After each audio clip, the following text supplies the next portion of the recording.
Castelfranco, da un lato la bellezza della sua storia con le mura e Piazza Giorgione, dall'altro la sofferenza di un centro storico che fatica a sopravvivere con negozi costretti a chiudere i battenti perché non più in grado di far fronte ad affitti ancora troppo elevati.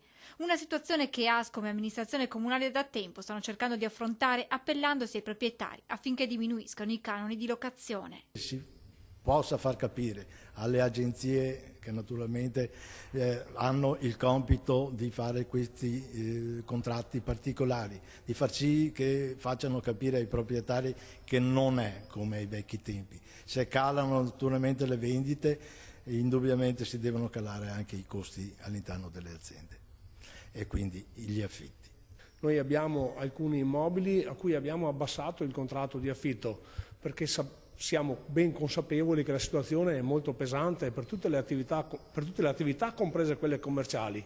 Allora, un po' tutti si devono adeguare alla situazione. Affitti elevati dunque ed eventi che denunciano i commercianti troppo spesso scarseggiano in centro storico, una mancanza alla quale ora il Festival Show provvederà a metter fine. Domenica 6 luglio infatti arriva lo spettacolo itinerante a Castelfranco, dove nacque proprio 15 anni fa. Quella castellana sarà l'unica tappa trevigiana della kermesse musicale, un motivo d'orgoglio per l'amministrazione comunale. Ricordo che non è cosa semplicissima perché ci sono state città capoluogo di provincia anche a noi vicine, Treviso, che non sono riuscite anche economicamente a sostenere questa proposta. La serata coinciderà con l'inizio dei saldi, per questo i commercianti sono stati coinvolti in un concorso per la vetrina più bella dedicata alla musica e agli anni 60.